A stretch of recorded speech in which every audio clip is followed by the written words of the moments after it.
doit mettre sur pied et dans un état de droit, il y a une justice indépendante.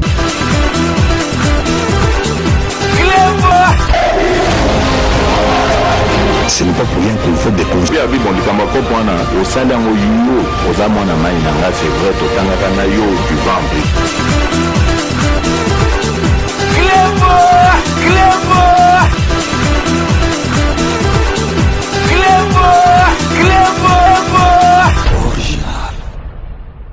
Salut et bienvenue sur Clébois Original. Merci de votre fidélité. 5 minutes avec César Ngadi. Tout le monde est d'accord et il en restera ainsi pendant très longtemps.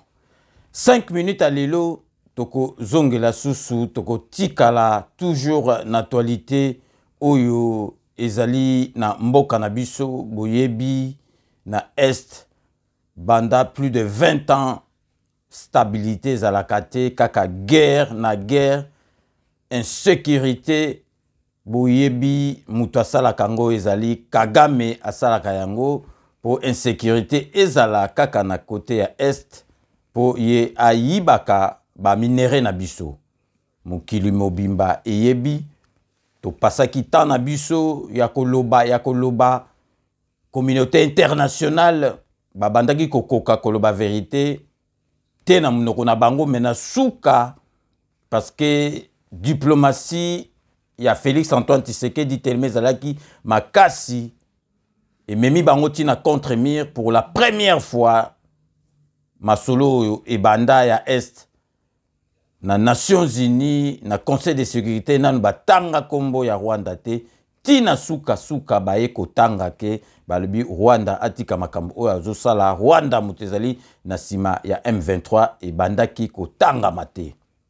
Tilelo boyoki bino moko communauté internationale kala baloba ki tozali na embargo ya ba arme lelo ba komi ko changer maloba o ezali ba groupe armé de bisoté po bomona kaka ke politique o fachi azali komema ki politique ya haut niveau. Et puis batu mususu de mauvaises langues bandoki ya Congo nde katolobaka babandaki koloba mingi au président de la République Fachi Beton a signé un accord, to éviter accord en gros ceux qui a ndengeni ni basignaka a tekimboka makanga ningana tuna bino Fachi Beton zali mwana mboka 100% congolais de souche oyo asisa masolo ya ba nationalité douteuse ya ba président na biso tokaki o Kasavubu azalaki na makila soka ba chinois Mobutu centrafricain Musée Kabila, soki Ougandais, oya suka oyo, Kanambe, ye Rwandais, ya ye confirmé. Mais oya ye ko silisa makambu oyo ya ba nationalité douteuse ya ba président ali Félix Antoine Tshisekedi. Bato balobakazo te kamboka, donc bandaki na makambu e belé nazo kumitu na yo na ngai toza ba congolais de souche. Soki Félix Antoine Tshisekedi azaneti biso ateka mboka na ye, parti ya mboka na ye, po na intérêt nini, pe akokende wapi. Toye komona yango, tina suka bato baye ko comprendre philosophie, ya Félix Antoine Tshisekedi ndenge zalaka, na lina epsabino na nuboye bake, Félix Antoine Tshisekedi Fachi Beton aza plus têtu que Papa Etienne Tshisekedi. Papa Etienne Tshisekedi, donc azalaki, donc un pisif azalaki, donc moto souli kambwale. Mais président de la République, azalaka, motema piyo azwaka décision, mbangu te, parce que soka zuyango, exalaka ferme a changera yango te, yango wana alukaka, jamais ko se tromper, azwaka tanaye, mais ceux qui a eu décision, ezalaka pasi po a changer parce que a ko changer te yango wana zwaka temps ya ebele po azwa décision po a se tromper te bomona makambu oyo ya Fachi Beton na makambu est ngana yebsaki bino ke mutu akosisa makambu oyo ya guerre est ezali Fachi Beton soki to raté na Fachi Beton pe to ko rataka te makambu ekosila te. Je peux vous le confirmer. Avant décembre 2023. Avant décembre, dans quelques mois, il n'y aura plus cette histoire de Bunagana. Et ça vient, et nos compatriotes doivent... Ça vient du premier vice-président de l'Assemblée nationale. Et le Rwanda, je l'ai dit également à Pretoria et à Durban, devant le Parlement panafricain, nous mettrons un terme à cette guerre. Nous y mettrons fin. Cette aventure, ces va-et-vient permanents du gouvernement rwandais, vous venez, vous vous promenez sur le territoire congolais et puis vous rentrez comme si de rien n'était. Nous allons y mettre fin. Et je crois que vous avez noté même la constance. Vous parlez du président de la République. Je crois que le corps parle de lui-même. Vous avez vu comment il se présente, ce Félix Tshisekedi, la présidente de la République, quand il fait son discours. Vous avez vu la tenue du président de la République. Vous avez suivi le ton. Il a quelle manche? Manche longue ou manche courte? Manche courte. Il a manche courte. C'est tout un message. C'est quel message? Un président déterminé plus qu'avant. Nous allons mettre fin à cette histoire de l'Est. Et la différence est laquelle? C'est ce sur quoi vous fondez votre optimisme. L'optimisme. On va mettre fin à cette aventure rwandaise dans notre pays. Nous y mettrons fin. Mais qu'est-ce qui fonde votre optimisme? Ce qui fonde mon optimisme et notre optimisme commun, c'est lequel? C'est la détermination de tout un peuple. Et lorsque vous suivez ces compatriotes, partout vous chantez l'hymne national, nous bâtirons un pays plus beau qu'avant. Ce n'est pas son excellence, mais le président Félix Tshisekedi. C'est vous, c'est moi chaque matin. Nous bâtirons un pays plus beau qu'avant. Nous bâtirons. Nous n'allons pas bâtir un pays plus beau qu'avant en nous faisant importuner tous les jours par une force étrangère. Nous n'allons pas bâtir un pays plus beau qu'avant, comme nous le chantons tous les jours dans notre hymne national, si notre territoire continue à être occupé. Non, c'est la détermination de tout un peuple. Et je peux vous l'assurer, parce que c'est la détermination de tout un peuple. Nous, le Rwanda, parce que c'est de lui qu'il s'agit d'abord, le Rwanda ne sera jamais tranquille. Nous allons y mettre un terme. Nous ne laisserons pas un seul centimètre carré de notre territoire. Ça, c'est ma détermination. Disons d'abord, c'est la détermination du commandant suprême des forces armées. Il y a diplomatie, donc pays frontalier, tous à la vraiment à bon terme. Donc s'approcher qui na Kagame donc pour parce que tango bitumba et ya kasongo bundana mutu il faut ba technique nae. Mutu soki ayebinda kuna yota za kelibanda moya ibati sifi soka koti na ndaku na yo yeba kayebio. Tango yaki ayebi masolo wana il faut tala na Kagame ngo makamni ne lekaka. Donc technique ezala ki ndengo na s'approcher na ennemi pour ayeba ndengi ni azatanga comprendre qui est. Et moi surtout ce que j'ai comme je dirais donc c'est de vite connaître les gens. Quand je connais une personne, j'essaye vraiment de mieux la connaître, de savoir qu'est-ce qui lui plaît, qu'est-ce qui lui plaît pas. Enfin, j'ai toujours eu ce don-là, de très bien connaître les gens. C'est pour ça que beaucoup pensent que je me fais avoir, mais en réalité, non. Parce que même quand quelqu'un pense qu'il est plus malin, oui, moi je sais qu'il pense ça et je sais à quel moment il va déchanter, quoi. Donc voilà, donc je me trompe rarement. Bon, Moni Suko et Sikato Komi, et puis Félix Antoine Tshisekedi a bandaki koloba, koluka ko négocier, ko solo la diplomatie, ezali ki yu maté. Nazo tchela bino parce que batu ba comprendre, parce que batu tong biso toloba ba mona raneti biso, ah César Ngadi, muta jalelo César Ngadi, donc Félix Antoine Tshisekedi mutunayo, donc azo sale le côté. Félix Antoine Tshisekedi a kei na monde entier soka zo leka, azali koloba, azali koloba. Tant azali koloba e ko suka batu ba comprendre que ezama kamba solo. Et puis na Brazzaville tant que na Oyo ezani ti Guadeloupe ya Mobutu. Akeneki na Oyo devant ba journaliste na Brazzaville à lobby bokanisa te ke soki tozali ko luka to solo la ke pe ekota parce que ngai nazo linga Félix Antoine Tshisekedi ke biso nyoso tu ba pays o baza frontalier na biso tozala na peto yokana mais bokanisa te ke so na omemela na ba marque wana ke nga na za yuma aloba yango na Congo Brazzaville akei pe na Kenya na diaspora alobi yango mais batu bazo lela boyebi batu boni babanda iko lela ndenge nini bongo siko toko sala ndenge nini dernièrement bomonaki donc na adresse na de à la nation à Tchaki Masolo donc il y a langage diplomatique bato ba comprendre ki te na zozong c'est la bino bo landa bino moko bo mona tanga lobaki na oyo na Brazzaville na Congo Brazzaville alobaki na nini bato babandoko mona ka ke ce qui moni chef de pour bato ba koma ko komisa Kagame donc na ba niveau moko kutu moko ya zate na kanisi lelo Kagame soko achaye donc bato bazolobaka ke Kagame muto donc Kagame muto ka Kagame vraiment a dirigé penza Félix Antoine Tshisekedi mwana papa Tshisekedi Fachi Beton abande ko sala makambo na Kaname donc bango na bango mais avec Fachi Beton ye donc abulaki ke donc Fachi Beton a rozane Kaname mais siko boke de tuna Kagame makambo zali komona nazali ko zongi sela bino boyoka ndeki président de la République abandaki ko loba azali ko loba ki azok sala ke donc attention Pilamo Sikeba ba Kongo ba lobi ba maman na biso e ba bato na bandolo bango ka mwana attention Pilamo Sikeba donc bato bazo mwana ni Félix Antoine Tshisekedi azo sala G mais lelo tozo ke na bino malemba lo to ko lakisa bino lelo ndenge M23 komiko lela na muno kwa mboka donc na yebi kutute donc bato mususu bazo baki Félix Antoine Tshisekedi alembisa mais mwana papa Tshisekedi yesoka zui décision donc akomemango ti na suka donc bolanda bino moko oyo alobaki na oyo na Congo Brazzaville à côté ya président Sassou Nguesso et puis tant kendaki na Kenya dernièrement akei koloba na communauté congolaise parce que ceux qui a tamboli a mankarate akutana na bandeko bino moko bolanda donc restez connectés sur Clibois Original, on revient tout de suite. J'ai toujours soutenu qu'il fallait plutôt construire des ponts au lieu de construire des murs.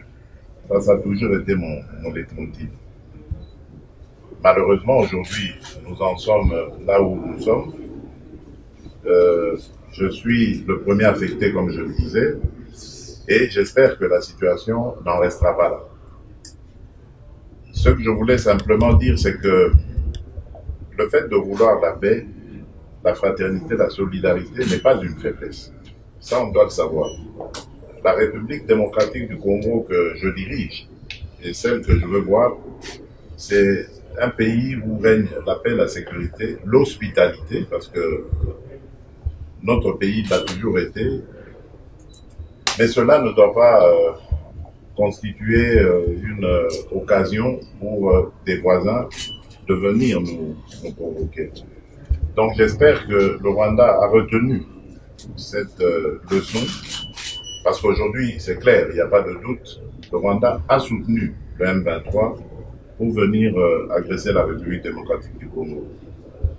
Et j'en veux pour preuve le simple fait que en 2013, les mêmes M23 avaient été totalement défaits et leur arsenal avait été confisqué. Si aujourd'hui ils ont repris du poil de la bête, ça veut dire qu'ils sont partis de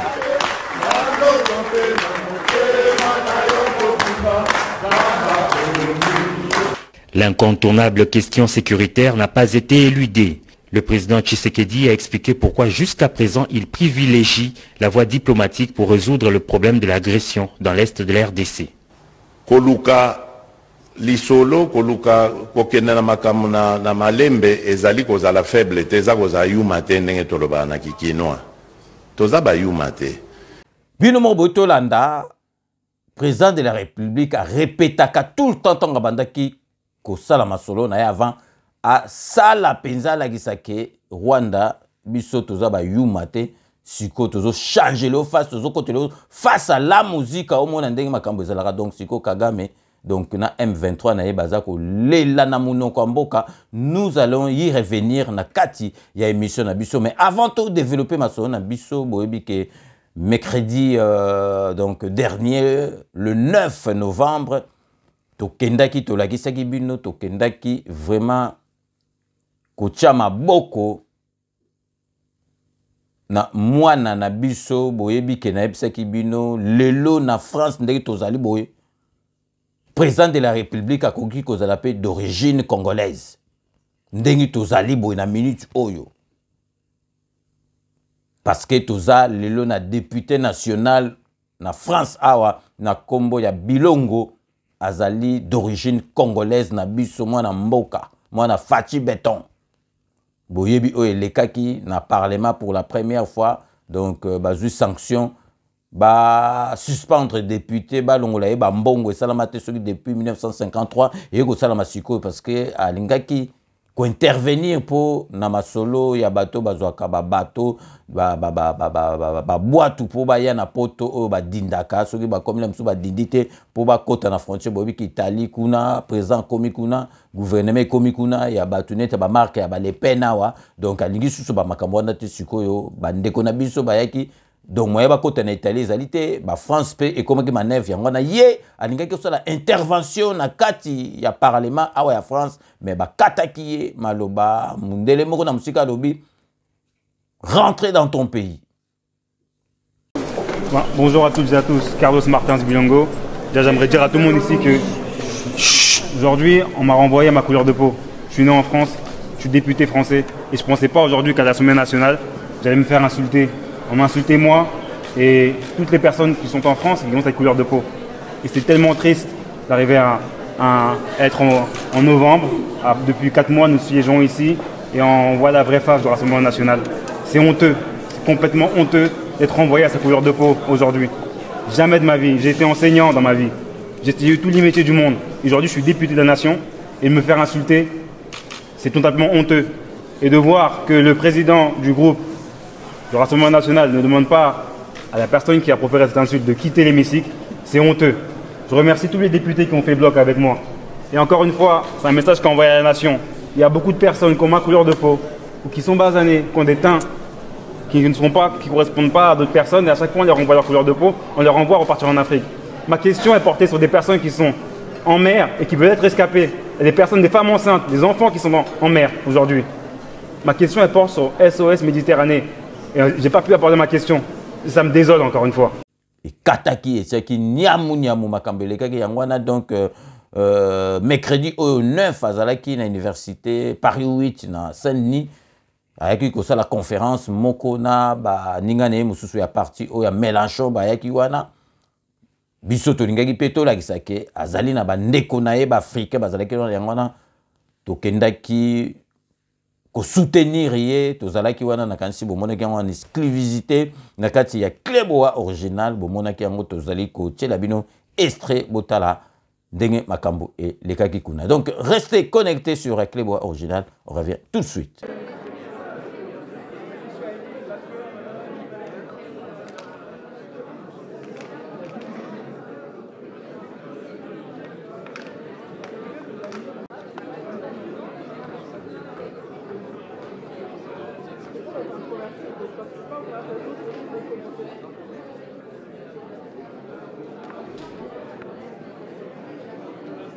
C'est une question qui est adressée à M. Carlos Martins Bilongo.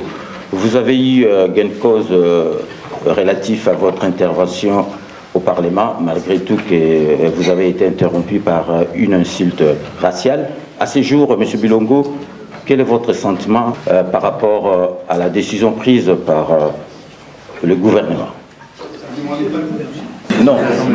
Non, paraît-il que le gouvernement a trouvé une solution pour les gens qui étaient naufragés. Ouais, c'est ça. Merci pour la question. C'est en cours encore. J'ai eu la réponse à ma question qui n'a pas été au bout. J'ai eu une réponse d'abord de Gérald Darmanin via un média interposé. On s'est croisé à BFM et juste après moi, il est intervenu pour dire que il est en relation directe avec son homologue italien et que le bateau va pouvoir arriver en Italie et ensuite les migrants vont pouvoir être dispatchés entre l'Allemagne, la France et l'Italie. C'était vendredi matin. Depuis, j'ai reçu moi des mails de SOS Méditerranée qui nous informaient que le bateau était toujours en mer et qu'il n'y avait aucune décision. Ils n'ont eu aucun accord d'aucun gouvernement pour pouvoir arriver sur un port sûr.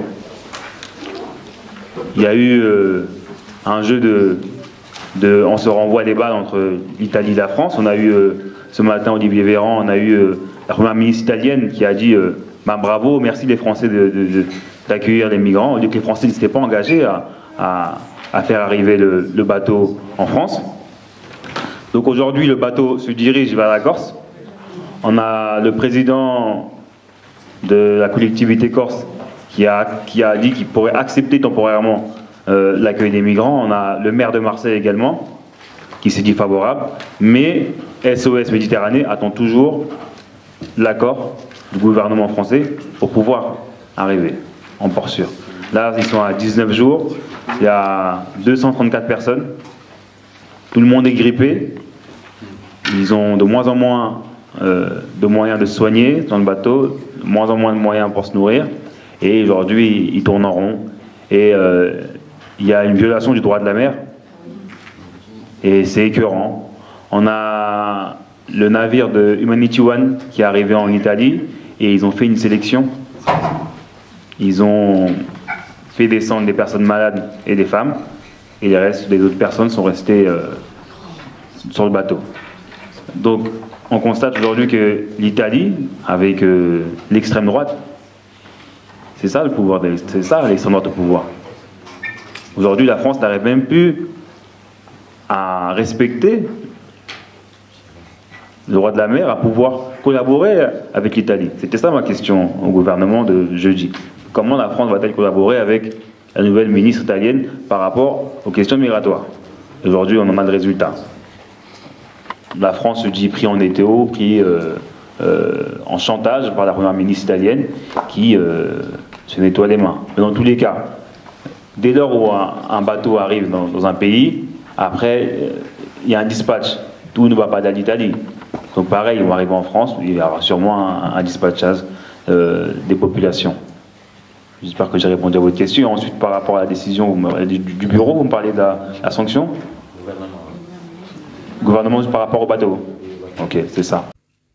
Bino moko boito landa ndenge na yebisaki bino wana zali mwana mboka zali makila na biso lelo azo représenter biso na parlement boyebi lelo makambo ya bato badindaka na bamai balobaka ngo donc likolo pe lemsu balobaka ngo te lelo ekomi kolobama parce que mwana mboka zali kuna lelo pe soki Kongo eza na likambo moko boye oyo elingi ke elobama na kati ya parlement boyeba ke bilongo ndeko na biso akoloba akoloba yango po eyokana na bamindele eyokana penza donc vraiment to soutenaka ye biso boyeba ke tozali na sima na ye avant l'élection to salaki propagande na ye to yebisaki bino type lelo toko accompagner à chaque fois azo se déplacer biso toko zalawan et puis nalingi na lakisa bino po bomona ke donc biso toza na polyvalence neti ngam na za polyvalent na ko sala be mission nyoso tout ezala na sala na ba musicien na sala na ba sportif na sala ceux qui na ba avocat donc ngana za polyvalent nyoso tout ko ya na ko kene na po batu musu bakanza ba mona ka ba marque la musique bakanza soki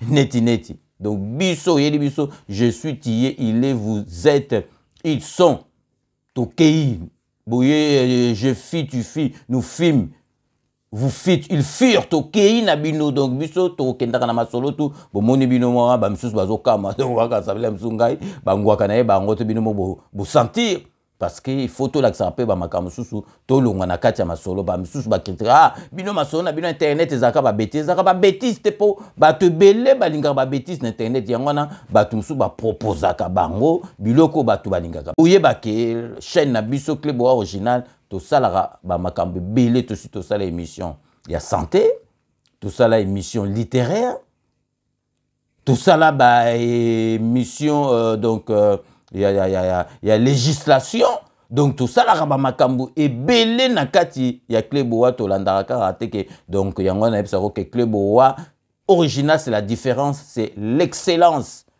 Donc biso to ko sala bino makambo nyoso to moni neti likambo oyo ande ko na biso bilongo neti zaika français na français moni ke audience za ndenge za lakate donc ngai a na zana système la musique donc o koyo tikali do boka sa teke so boye ngana mona ba makambo ile kana ba RTNC wana seka be mission tout ezaka na RTNC waso batinga na ko panza yango batinga pe ata na JT na ko panza yango donc parce que vraiment nazali complet donc yango na to ngai vraiment to na sala mise au point au batu ba comprendre parce que batu belé na internet ba comment ko finga kaka batu mayele na internet ba leke belé ba comment donc facilement ko finga oza zoba oza boye to ko sala be mission surtout mais sikoyo audience il faut suivre parce que dénominateur na biso commun olinga te ezali pe audience ba nombre de vues donc binomoro bomoni boye ba ke une fois de plus ça la sima ya député na biso national il y a France awa d'origine congolaise monsieur Bilongo tozala na parce que azali mwana mboka ye mutu akoki ko lobela biso na parlement awa ba yoka eleka mbala moko. Donc sikoyo ndenge na bisaki bino kaka bomone à titre na biso tozali ko lobela masolo oyo ya guerre oyo ezali na M23 kuna ya Kagame parce que makambo ko lobala lisusu ezate. Bomoni bino moko ke M23 ekomi kolela na munoko mboka donc banda M23 banda nanu ba mona bataki te oyo ke donc ba bombe ezoyita na likolo ezoyita na samai ezoyita partout donc bazali ko comprendre te banda M23 botama na ne mona makamba bote d'ailleurs kutu do batu musu bazoloba ke donc Fachi Beton lembisa mais Fachi Beton lembisa te botana nanu bozomona marka ba arme oyo donc Fachi Beton alinga me mango kuna donc M23 zolela bomba arma boso ke koti et puis boyebi ke sikoyo donc Fachi Beton tozali en relais na Poutine sikoyo donc eza masolo ko sakana te to la kisaki bino comité international donc ba européen ba komo le ndenge ni bo le la te tali bino te eza vi na biso donc bino bokansaki kaka neti to komi na masolo donc na Russie donc eza ba jeter ba masaso ba bandoko sala nanu ba mekango te to ko mekango na M23 donc nazali ko lakisa bino be extrait auto la kisi bino po bo mona ndenge tozali kozwa basika nyonso ndenge ba militaire na biso ba soldat na biso respect na bango ndenge bazali kosepela ndenge population ezali kosepela et puis boyoka pe baso ya masasi oyo M23 bande botame lobi ke en tout cas makambo vraiment FARDC ezosala biso ekomi kobombarde biso na baavion likolo na bahélicoptère batika toza kaka bandeko lelo bakomi koloba biso toza bandeko na bao to andeko na biso andenge ni do bakanisaki yango liseki sikoyo bazoko vivre Fachi Beton ndenge tozosala bango donc boyeba ke Fachi Beton tika masolo te toko mema bango ti na suka. Donc restez connectés sur Reclé Bois Original, on revient tout de suite.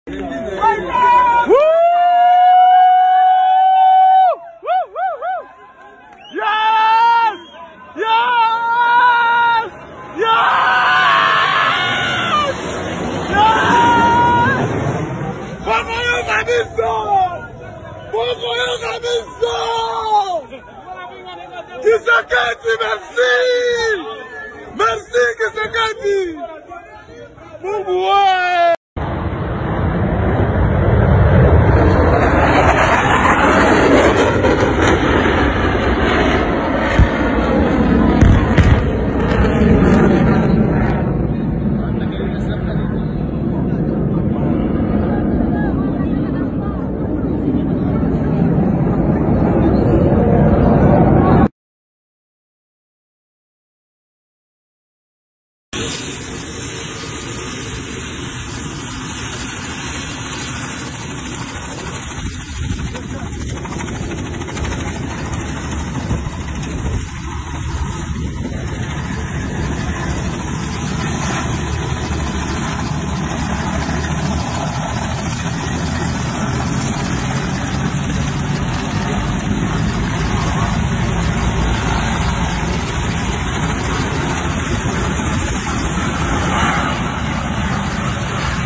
Béton à béton.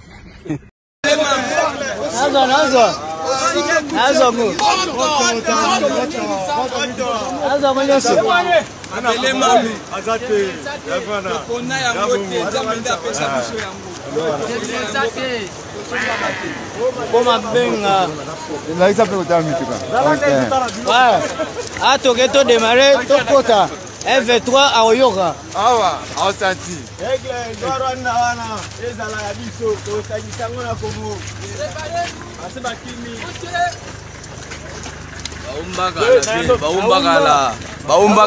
Baoyoka. On fait mission. Ouais, ouais. On fait mission. J'aime la autre tournée. Donc, faut vraiment m'attendre.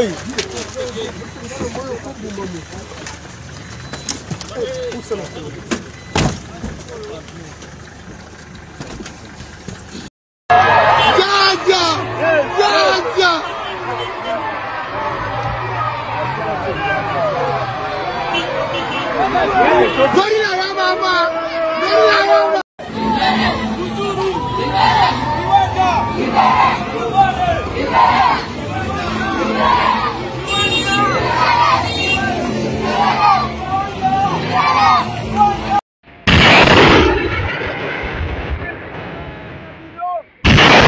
Les forces armées de la République démocratique du Congo sont sur différents fronts en territoire de Rutshuru afin de récupérer les zones qu'occupent les terroristes du M23. Après une réorganisation sous le commandement du général-major Chico, chef d'état-major général adjoint chargé des opérations et son staff, les forces régulières utilisent tout l'arsenal à leur possession pour obtenir les résultats attendus. L'armement lourd, les pick-up, le char, les drones, bref, toute arme qu'elle possède est sur le front sud et nord. Des causeries morales sont régulières pour remettre le moral au front, tant sur les positions situées au sein du parc national de Virunga que celles localisées entre Kibumba et Rugari.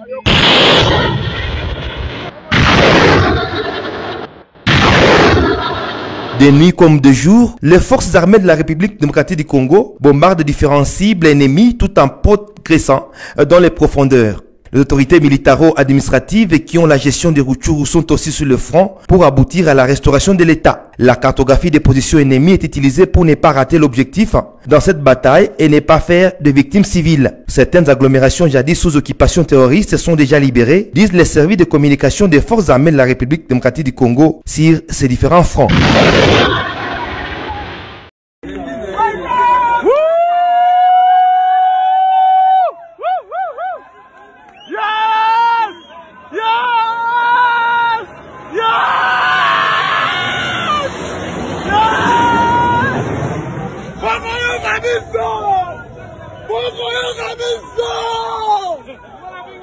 Tshisekedi, merci!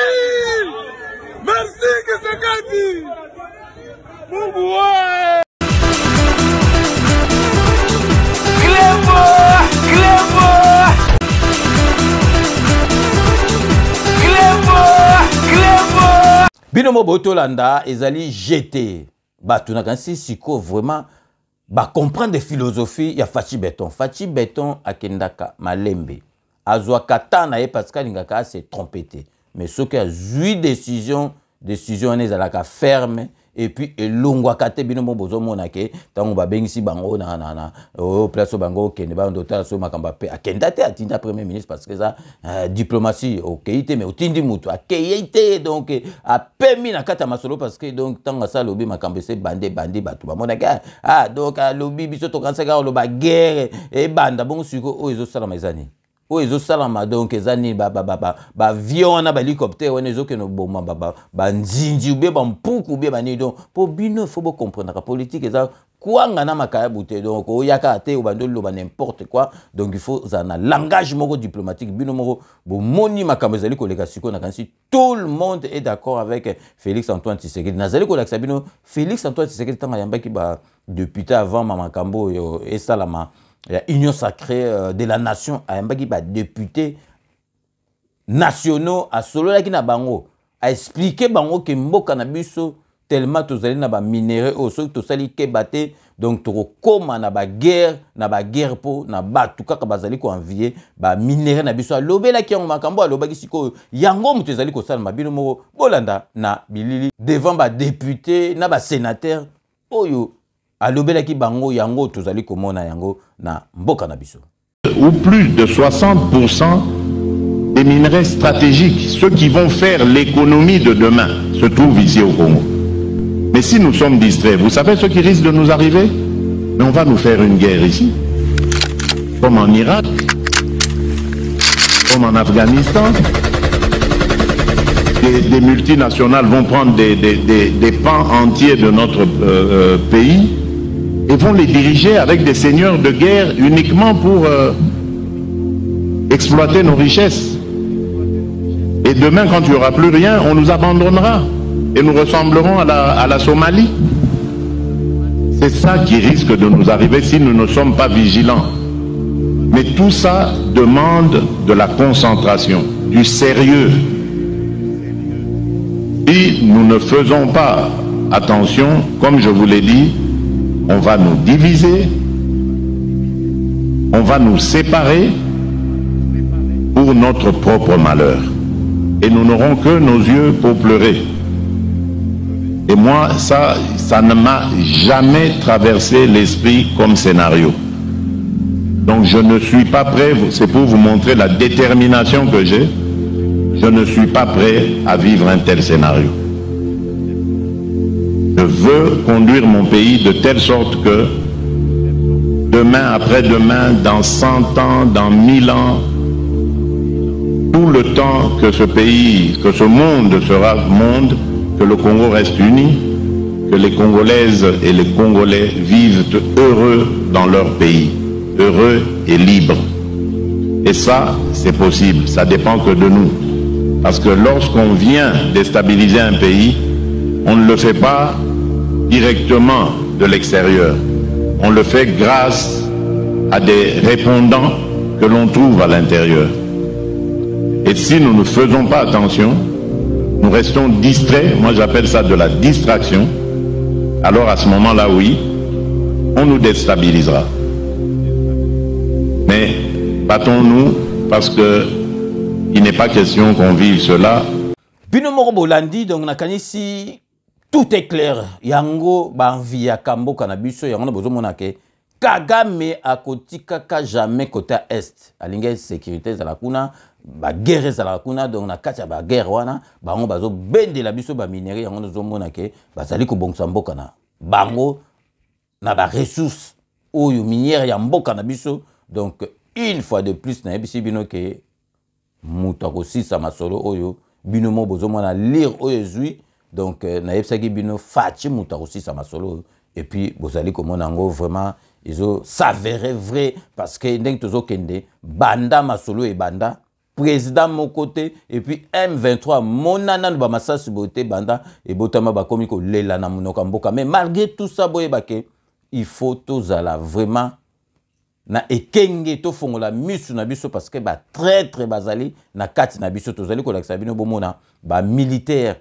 na ba civil ya ba mama donc ndenge biso tozoluka pe kota na mboka na biso bango ba bandai côté que la ba ennemi ba munitions bazote que la bango ba munitions ba armes donc bateau penza biso to sengi na justice oyo ya ba soldat ba justice oyo ya ba militaire kuna donc pandezo ezalakana ko barrer bateau ezalaka il faut bateau oyo donc ba ko la bango mawate ba barrer bango parce que donc baza ba traître boko trahir te na niveau oyo atakutu poso mbongo ngo donc ozo trahir mboka na yo ezalaka te il faut bateau penza ba pendre bango be ba barrer bango na masasi kaka histoire ngo sila to tiki bino botala ndenge ba kangaki bango ndenge pe ba lobisi bango donc ezali pasi na mawa na motema yo congolais au trahir mboka na yo na ba paya po na mbongo.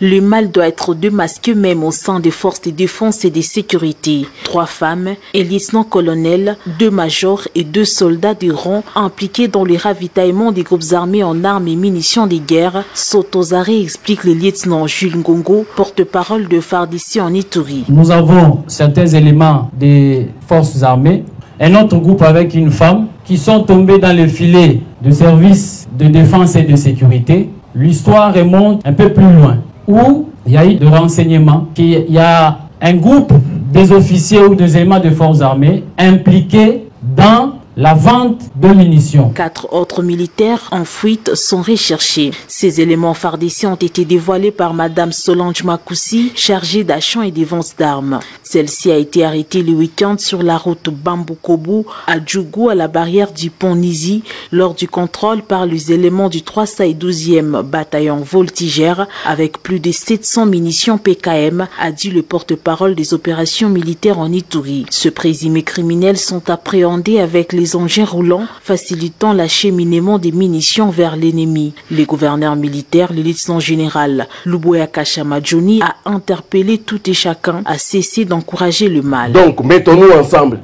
combattons ce mal-là. On lui a même dit comment est-ce qu'il faut transporter les munitions. Et c'est comme ça qu'elle avait les munitions sur sa tête, jusqu'à ce que les militaires ont insisté. Elle s'est battue avec les militaires. Elle a donné l'argent aux militaires, les militaires ont refusé. Et hommage à ces militaires-là, vraiment. Grande félicitations, vraiment. Prenons-nous la main dans la main pour qu'on ait vraiment la paix. Le jour où nous, les Ituriens, nous allons dire ça s'arrête aujourd'hui, ça va s'arrêter aujourd'hui. Prenons-nous la main dans la main pour qu'on ait vraiment la paix. Je demande encore à cette population, je demande aussi aux leaders politiques, à tous ceux-là vraiment qui aiment le pays, aidez-nous pour qu'on termine, on en termine une fois pour toutes. Cette énième arrestation à cette période de l'état de siège vient répondre à la volonté manifeste du chef de l'État, Félix Antoine Tshisekedi Tshilombo, celle de mettre fin aux magouilles et pratiques d'antivaleurs qui minent les forces de défense et de sécurité. Ces militaires indisciplinés et leurs collaborateurs civils sont mis à la disposition de l'auditorat militaire où ils vont répondre de leurs actes.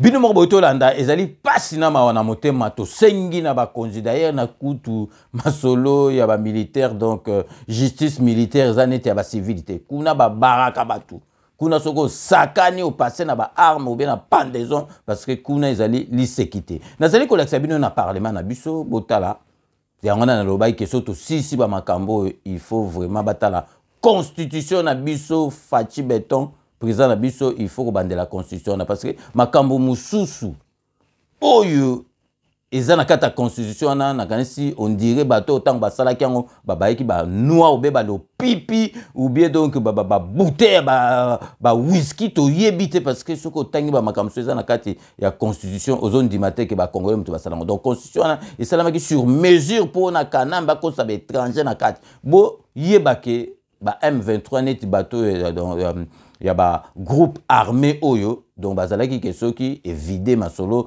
donc et peu mi calme donc bato bazalaki na kota ba groupe armé ba koriko ya susu ko réintégrer donc ba koti susu bazonga susu au sein ya FARDC ça la maraté les années de bato M23 bazo bunda na biso bazo boma na biso après siko ba ya osenga ba kota na FARDC est-ce que zala ezala raté botala bino moko résultat ya vote oyo elekaki na parlement ba jour yo ba tout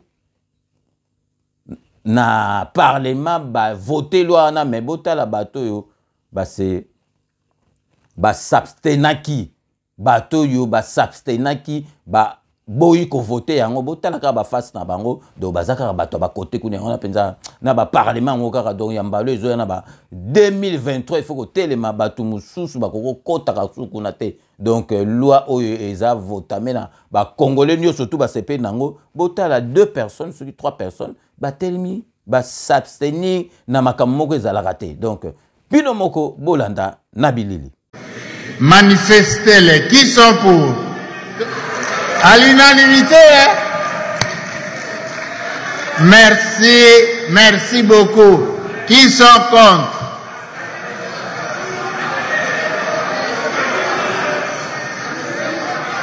Qui s'abstiennent? Au vu du résultat des votes, la recommandation portant interdiction d'intégrer, de mixer et de brasser des éléments des groupes armés, terroristes et autres au sein des forces armées, de la police nationale et des services de sécurité de la République démocratique du Congo. Adopté.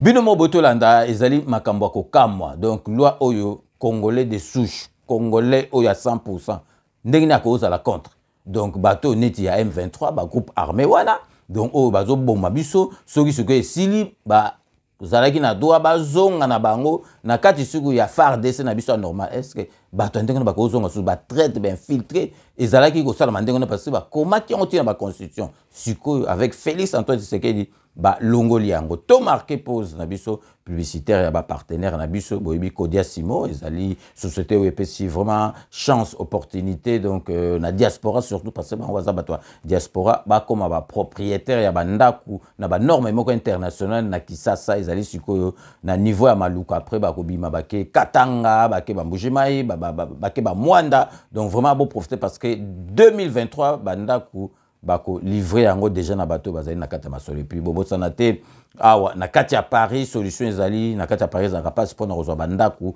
mais solution ezwama na kitenga appartement pichu kitonga appartement bubengi na numéro wana oko visiter ozui ndaku na yo et puis bobo sanate Mirai Wankake na wami service wami business o ezali ko sala vraiment musala makasi po na fret na ko aider bana mboka donc vraiment Mirai Wankake merci na nyo surtout au salara po na mboka no po na ko aider peuple na yo ba ninga na yo ba congolais puis bobo sanate Sepela TV décodeur ya bana mboka. Donc yango spécificité nango ezali okotambola nango partout ezali ba décodeur auto zala on a banda kote vandi wana okotambola nango partout kena kisasa omemi onke wapi okomika kaisiko zali au branché donc câble no HDMI au internet au tali yango ezana plus de 500 chaînes nyoso tout ya kitoko kokasate ke misuso bazaka ozotala so ezali bato balinga sport ezali bato balinga théâtre ezali bato balinga ba série ezali bato balinga musique ezali bato balinga politique ezali donc nyoso tout ezali na kati donc Sepela TV bokoti na site na bango sepelatv.com ou bengi na ba numéro oyo osali masolo oyo elongo bani et puis bobo sanate salon de coiffure ezakaka moko awa na kati ya Paris Elbinto coiffure ezali donc salon de coiffure ya ba professionnel donc bazo kata yo avec sourire donc Elbinto coiffure donc na Saint-Denis na Casa Nova donc restez connectés sur Club Original, on revient tout de suite.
Codiasimo vous propose un crédit immobilier. Vous êtes du Congo ou de sa diaspora? Vous désirez devenir propriétaire en RDC et faire construire votre maison en toute quiétude? Obtenez votre crédit, puis commencez son remboursement uniquement dès la livraison de votre maison. À la Cité Kimia, nos maisons seront toutes construites aux normes internationales. Située à seulement 25 minutes de l'aéroport de Njili, 10 minutes de Safari Beach, au cœur de cette cité moderne, vous y trouverez aussi un centre commercial avec plusieurs commerces de proximité. Nos bureaux sont situés au 173 avenue Mutombokachi, dans la commune de la Gombe, référence rond-point Forescom. Venez dès à présent réserver votre lot dans ce nouveau havre de paix à Maluku, ce nouvel Eldorado au Congo. Codiasimo, la meilleure adresse pour construire la vôtre. Kilelo, qui t'apparte, pichu qui t'engue. Tu as opé un appartement dans la poto. Solution mon ami. Aux en posa ya salle à concert, salle ya mariage, pichu qui t'engue appartement. Au salle à location à restaurant, au benga qui t'apparte, pichu qui t'engue appartement. Aux en posa ya événement, au défilé de mode, au ba maman baroya réunion, au sokinini. Pichu Kitenge appartement qui t'apparte. Aux a besoin de louer terrain. Oh, na banda otumbaka tabanangai na nenga poto zone industrielle qui t'apparte Pichu Kitenge appartement. Olingi ofungola o ba bureau qui t'apparte Pichu Kitenge appartement. Numéro à téléphone 0033 75 14 32 126. Benga na qui t'apparte Pichu Kitenge appartement. Olingi ko sala achat et lupangu na poto ozana Kisasa ozana Ngola Pichu Kitenge ba Kitenge ba ebele me wana qui t'apparte. Check.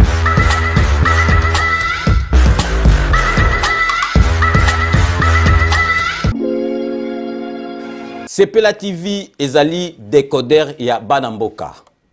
Sepela TV différence nango ezali na ba décodeur mususu o tozalaka nango na kati ya ndaku. Sepela TV botala ngo ezaka mukie. Eza mukie olingi ko voyager ozu yango o voyager nango. Parce que ba décodeur obiso tozalaka nango evandika na ndaku mais Sepela TV déjà eza mukie botala ozu o koltion ka na poche na kosi na poche à veste au voyager au memi yango partout dans le monde ici kazo kende. Donc on a besoin il y a câble HDMI courant na internet. Internet est comme partout, courant zalaka partout. Donc ils en a plus de 500 chaînes yo surtout ya kitoko. Bilengi ba choix ya congolais kaka mutaoye bango. Donc congolais kaka mutaye bango. Congolais kaka mutaoye ba elengi nini yo kaka. Donc congolais kaka mutaye bango. Donc c'est relative ça. Ya Banamboka bozwa abonnement nango okozwa ngo ya ne mobimba okozwa ngo pe par mois au bengi bango na ba numéro na bango bozali komona. Donc Sepela TV ezali décodeur ya yo ya ngai. Donc ezali ya bétranger te ezali ya Banamboka. Avec Sepela TV tout le monde est d'accord et il en restera ainsi pendant très longtemps. Bienvenue dans le monde de Sepela TV. Sepela TV est le décodeur qui vous permet de suivre les chaînes du Congo en direct de la diaspora. Wami Business, votre agence de fret maritime et aérienne. Vend des produits importés, lait de beauté, vin rouge, blanc, rosé, sel, sucre, désodorisant, eau de javel, savon de Marseille, casseroles et divers articles. À Kinshasa, nous sommes sur l'avenue Maringa 83, direction Assosa dans la commune de Kassavu. Pour plus de contacts, appelez-nous au plus 243 85 018 22 17 0033 75 80 96 032. Wami Business, toujours la qualité. Sur Paris, nous sommes au 5 boulevard Ornano 75 018. Wami Business avec Mama Mireille Wankaki, toujours la qualité. Chez Elbito Coiffure, toujours, ça marche comme ça là, avec l'expédition là. Toujours.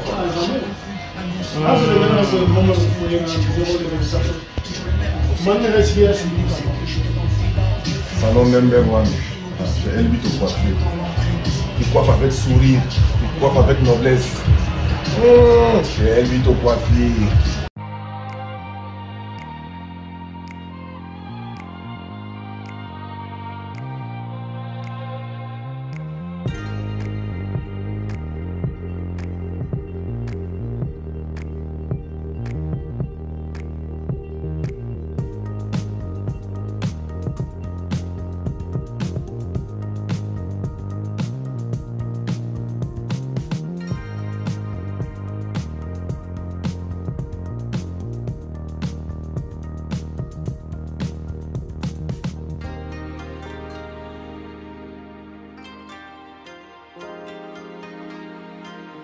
De retour sur le plateau, bienvenue pour ceux qui viennent de nous rejoindre après ces bandes annonces relatives à nos partenaires. Merci de votre fidélité. Vous êtes en direct sur Clébois Original, émission 5 minutes avec César Ngadi. Donc, Sikoyo, Tulingito Lakisabino, Jean-Claude Mvouemba, Azali, président de l'Assemblée provinciale, il y a Congo central, Azali pour le moment en Europe, Bayamba qui est na Bruxelles kuna à solo la ki makambu ba partenariat donc tozali kolak sabino bozali ko mona na ba photo donc Jean-Claude Mvouemba a ebani donc à partir ya Félix Antoine Tshisekedi tozo ko mona bato bazo kamba bamboka na biso bazali bato oyo biso toyebi to kola na bango ba yaya na biso ba leki na biso donc ba sortir na neyante neti kanambe mutu moko toyebi eto mona kabu akomi na kata masolo donc tozo mona ke biso nyoso tout pe to koma na masolo parce que ezali mboka na biso moni ba photo donc Jean-Claude Mvouemba azalaki reçu kuna na kati ya Bruxelles na ba konji ya Bruxelles pe ba président ba assemblée provincial président assemblée provinciale pe nakanisi ya ba côté kuna donc masolo vraiment elekaki kitoko po kaka na mboka nakanisi mikoleko ya ndenga epsenga akozala na Paris soko azala na Paris to ko manquer tout ça la émission na yé donc vraiment tolingaki vraiment lelo na kati émission to beta penza c'était na makambo oyo bozali komona siko nakanisi bo comprendre philosophie.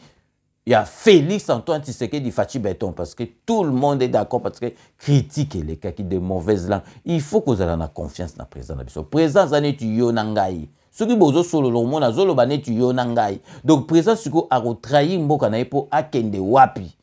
Botika maloba président a bien informé que bisonyo ce président zali politicien moko donc ya kosarata zo sala ba politique monete ya ba pays civilisé. Président Koroya en France a kende soki wapi na ba pays ata européen à sala musala bien parce que makalo azo sala donc boula ki kutute donc présent yaki aza majoritaire na parlement donc sénat a été cour constitutionnelle a été donc batu bandima gité donc na majini yango lelo mbongo na salama na kati ya mboka na biso po bo mona benza soko bo bendi filmer bo comprendre penza que Félix Antoine Tshisekedi azali mutu vraiment ya kosakanate donc tokosuki sa émission na biso nakanisi na lobela ki yango na ebité soki message nanga vraiment nakanisi a capta ki yango donc dossier oyo ya honorable Daniel Safou bomoni makama na loba ki na epseki ke Daniel Safou ngana yaki wana na lingaki na kenda masolo ko fingate na faire raisonner na bi Daniel Safou ndezana il faut osenga pardon na mama osenga pardon na ba congolais parce que makambo alobaki et sala marate nazali kolakisa bino na kanisi bino nyo surtout bo yokaki pardon ya Daniel Safou bino morbolanda o ya lobi na population ya Congo mobimba na ba mama o vraiment alobaki makambo ya busalité mais bino morbolanda ye moko na monoko na o yazali koloba concernant ba betiso alobaki asengi bolimbisi na tikibino bolanda bolinga kangai na moni yango. Vous m'avez prouvé que vous m'aimez et que vous responsabilisez ngai nazala bongo ne tumboyo na bundaka ya kozala molobeli ya mboka tala biloko misatu na yeli kusenga bolimbisi na ba mama kosenga bolimbisi na baninga na ba député kosenga bolimbisi à toute la nation entière mawa bokelanga mawa oto senga kanzambe mawa nanga pena ya kosenga ya makasi. J'imagine pour les mamans yango kigumza bolimbisa ngai na kombo ya mama Mwilu na kombo ya Ecclesia ba mama catholique ba mama Maria bolimbisa ngai taza mwana bino soki esika bobwaki ngai ikozala pe pasi pona biso nyonso bobwaka ngai te bozongisa ngai moto na kati na bino yango nafukameli bino ba mama bafukameli bino baleka te na nzela na bino pona kotalisa te mabele ki mingi te ba mama nafukameli bino ba mama bino bilenge ya basi nafukameli bino na nzela kofukamela bino bokanga biloko mibale bitumba ya Congo si l'identité et la terre. Daniel Safou azana moko a moto azana idéologie ya yemoko. La réappropriation de la terre, la réappropriation de la nation, la réappropriation de la république. Bolimbisi na ngai yango. Sukisi bolimbisi na ngai na nation congolaise. Moto azo représenter nation, babenge bongo Félix Tshisekedi Tshilombo, président de la République, gardien des institutions, symbole.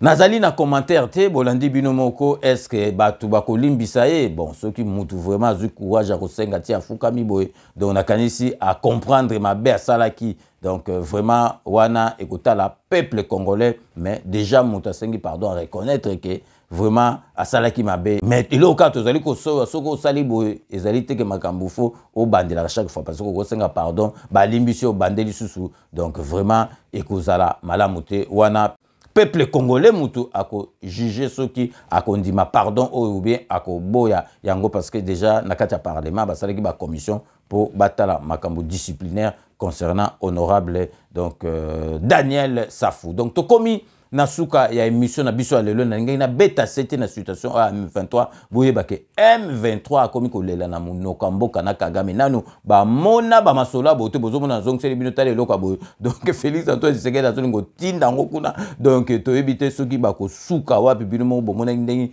ba vion de chasse ndengi zo sala masolo na likolo na bateau bomoni pe na mai donc partout donc vraiment Fachi Béton azali ko laksa vraiment que makambo alobaki yango ezali ko salema. Donc comme donc nasuka ya émission na biso ndenge na lobaka que je vous laisse le soin d'en tirer vos conclusions et de me faire parvenir vos commentaires comme d'ailleurs vous en avez l'habitude. Donc avant to banda ko féliciter ko remercier batu nyoso balandaka biso oyo basutenaka biso oyo vraiment basalaka ke bapanzaka ba émission na biso donc toko pesana nous vraiment communiquer oyo toko yebisa information oyo que culte munene zali dimanche oyo le 13 novembre na Ivry-sur-Seine donc invité munene zali wana pasteur munene witi Brésil aye ba invité po aya ko sala culte oyo munene kozala dimanche oyo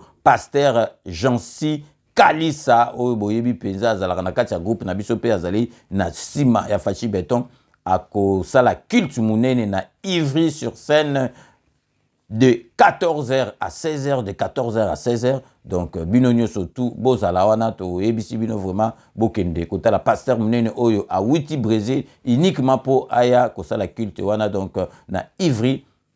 Bozomona na fiche donc pasteur Jansi Kalisa de 14h à 16h. Siko to koti na ba remerciement na biso na ba dédicace na biso bobika ndenge to bandaka toujours na honorable Jean Moutala na kati à Londres. Merci na nyoso tout au sala rapport na 5 minutes avec César Ngadi toujours na kati à Londres to kopesa mbote na José Kano ki kakamene maître Wera Mukuna maître Raja Moule merci na nyoso tout au sala rapport na 5 minutes avec César Ngadi toujours na kati à Londres vous allez kopesa Jano Matundu merci na nyoso surtout au sala rapport na 5 minutes avec ses engagements toujours na kata Londres pour nous ça Marie à la beauté naturelle merci na surtout au sala rapport na 5 minutes avec ses engagements kei sikoyo na kati ya Espagne et sika to ça vrai chéri na ndenga mukete Beloti Mavungu vrai chéri merci na surtout au sala rapport na 5 minutes avec ses engagements to tikali toujours na kati Espagne pour nous ça masalanga Kaïs, maître Zaba de Bazouba, donc merci maître Kaïs, na Onius tout au sala rapport, na 5 minutes avec César Ngadi Tokeisiko, na Kati Yalola pour nous repérer ça, petit sœur propre, Poutou de Yalola, merci, na Nyosotu au sala rapport, na 5 minutes avec César Ngadi Siko Tokei, na Kati Kisasa, pour Ebike Kisasa, c'est comme un deuxième. Et sika balandarabiso après France balandarabiso mingi na Kisasa parce que ba méga et comment kamwa vraiment malamu par rapport avant tozali ko pesa mbote na bienvenue lelo na Kisasa bienvenue lelo merci na nyoso tout au sala rapport na 5 minutes avec ces angali donc yisiko na kati Afrique du Sud pour nous pesa mbote na Jolanga en Afrique du Sud merci na nyoso tout au sala rapport na 5 minutes avec ces angali tozongisu na Kisasa pour nous pesa Guilain Massa merci na nyoso tout au sala rapport na 5 minutes avec ces angali toye awa na kati Paris pour na kopesa Amba de Makambo, merci. Nanyo surtout au sala rapport na 5 minutes avec ses engagés. To tikali toujours na katia Paris pour nous repérer ça. Agnès Mababa Nyanga, petite sœur propre, merci. Nanyo surtout au sala rapport na 5 minutes avec ses engagés. Tokei na kati ya Suisse pour nous repérer ça. Mpanga Mounou Zoro Mabiala, merci. Nanyo surtout au sala rapport na 5 minutes avec ses engato zongi awa na kati Paris pour nous repérer ça. Louis Vendôme, merci. Nanyo surtout au sala rapport na 5 minutes avec ses engato. Tu toujours awa na kati Paris pour nous repérer ça. JC Diboko, témoin à Masolo na Gardion, merci Nanyo surtout au sala rapport na 5 minutes avec ses angali toujours na kata Paris, tous allez couper ça sacré foumou, petit frère propre sacré foumou. Merci Nanyo surtout au sala rapport na 5 minutes avec ses angali toqué na kata Canada, na Toronto pour na couper ça. Olivier na kata Toronto, il va se reconnaître yemoga yebi. Donc merci Olivier na Toronto to zongi awa na kati à Paris pour na couper ça. Chai Mukenge Chai wabalengela mon voisin Chai Mukenge Chai administrateur na kati ya groupe Chai Mukenge Chai na mwasi na ye vraiment madame Chai Mukenge Chai to pesibino vraiment ba mbote belé merci na nyoso tout bosala rapport na 5 minutes avec César Ngadi Babi Kisinga na kati ya Canada merci na nyoso tout osala rapport na 5 minutes avec César Ngadi Jerry Mukuna na Paris, merci. Nanyo surtout au sala rapport na 5 minutes avec César Ngadi. Jean-Marie Chibangu na katia Paris, merci. Na ba partage nanyo surtout sala rapport na émission na yo 5 minutes avec César Ngadi. Toujours na katia Paris, tous allez copier ça. Fifi Filofaria, l'homme à la Mercedes, très propre. Fifi Filofaria, merci. Nanyo surtout au sala rapport na 5 minutes avec César Ngadi. Tokosuki sa. Awa na kati ya Paris boyebi to suki sera toujours na dokotolo na biso Jean-Paul Djamba oya sala ke émission qui toko parlo santé to zali ko recommander bino botala kayango donc Jean-Paul Djamba merci na nyoso tout au sala rappé pour na 5 minutes avec César Ngadi donc sur ce nous mettons fin à notre émission de ce jour que j'ai eu l'immense plaisir de vous présenter. Prochain rendez-vous dans 24 heures pour un nouveau numéro. D'ici là, portez-vous bien et à très bientôt. N'oubliez pas, tout le monde est d'accord et il en restera ainsi pendant très longtemps. Bobo Sanate, Kanambe, Akozwa, Masolo, Nambunchu, Penadikos.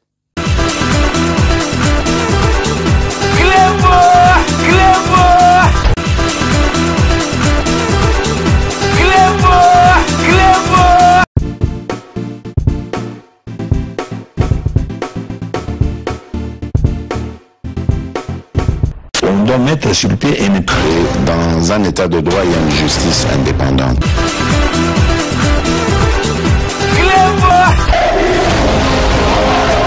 Ce n'est pas pour rien qu'il faut des conseils. Au sein d'un yo, aux amants à Maïnanga, c'est vrai, au Tangana yo, du ventre. Clément!